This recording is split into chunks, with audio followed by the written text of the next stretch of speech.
Welcome to Rimini Street Recap. Recently, we sponsored an Information Week webinar featuring analyst Ray Wang of Constellation Research. In this discussion, Ray shared insights on how CIOs can elevate from being technology caretakers to being innovation partners to the business. Here are highlights of this presentation. Over the past 5 years, the CIO role has been under attack. And it's been happening since that last big ERP or CRM project that was put into play. Up to 80% of the budget is going to keep the lights on. And this is a big shift, right? We've gone from technology leader to a caretaker. How do we get back? How do CIOs and IT teams get back to a seat at the management table? Well, we've got tough choices ahead. Right? If you think about what the average CIO has to do, they're getting mixed signals, and the business is getting mixed signals. And these mixed signals are pretty crazy, right? On one hand, we're being said, hey, grow the business, go out there and change, we need to add basis points on margin and revenue. And then on the other side, people are like, save, don't spend any money, we're in cost reduction mode. And then people said, oh, you've got to innovate, that's the most strategic thing you can do. And then we get held back by the lawyers, like, oh, we need to comply. Right? We're torn. We're being pulled in 4 different directions at the same time. And it gets very, very tricky. We can start by thinking about how do we do this. So there's a Coveyism. You guys remember Stephen Covey? He wrote this book, 7 Habits of Highly Effective People. If you're a consultant, you probably have more than one copy of this lying around in paperback. It was quite popular. And the one thing he said was begin with the end in mind. So think about your organization. What are you trying to do? Right? How are you trying to push this needle? How much change can you guys handle? And once you realize that, you can figure out what type of IT strategy. Now, there is one other factor here that is important. This is really your organizational DNA. And you got to ask yourself this question, where do you fit in that spectrum?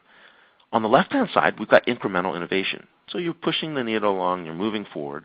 On the right-hand side, we've got transformational innovation, which is taking massive leaps, making big business model bets. And you can be proactive or reactive in that situation.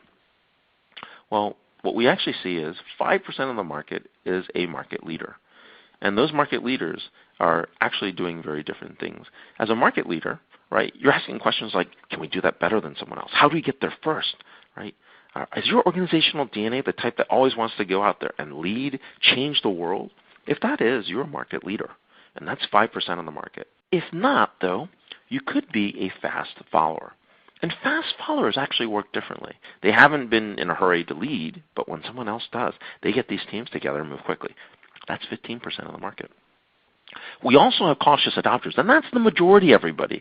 Cautious adopters know the problem's coming, but they're not ready. They're not able to make that disruptive shift. And that's a lot of folks. But cautious adopters, in the meantime, are optimizing their cost structure. They're trying to save costs. They're actually looking at how they can actually be prepared when they actually have to be innovative.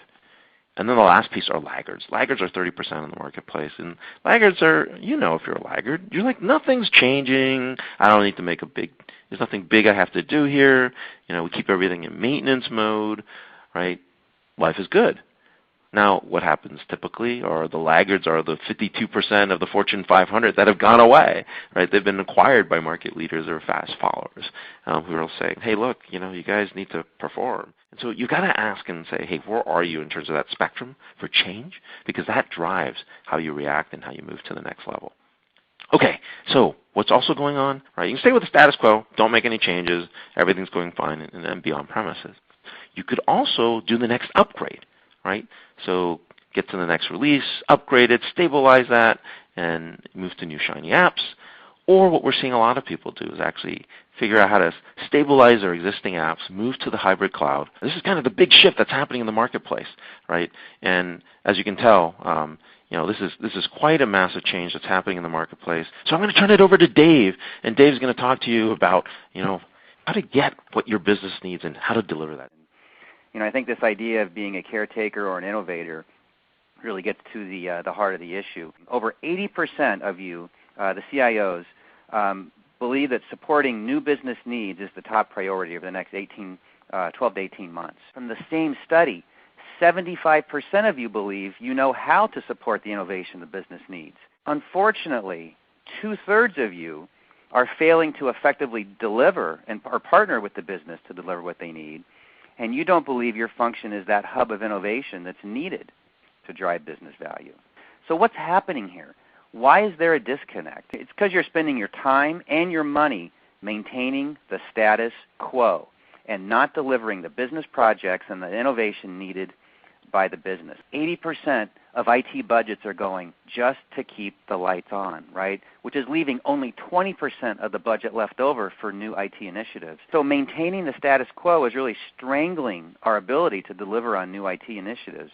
We replace your annual support program that you have with Oracle and SAP at half the price of what you pay today. Rimini Street provides the bug fixes, the tax and regulatory updates. In a sense, it's the bottom of the hierarchy of needs that Ray went through, right? We keep the lights on for you and then give you the ability to then go drive innovation in the rest of your business with the funds that we're freeing up. We're giving you all kinds of flexibility to move forward with your strategy. So we provide that support today for 9 product lines, various Oracle product lines, which you can read there, as well as SAP Business Suite and Business Objects. And that's even Oracle EBS, right? And Oracle EBS, you're exactly right. And if anyone has any questions, feel free to just send me an email as well, drow@riministreet.com, give me a call. And again, clientservices@riministreet.com to request any of the materials. Thank you for viewing this Rimini Street recap. You can see the entire presentation and access many other valuable resources on riministreet.com.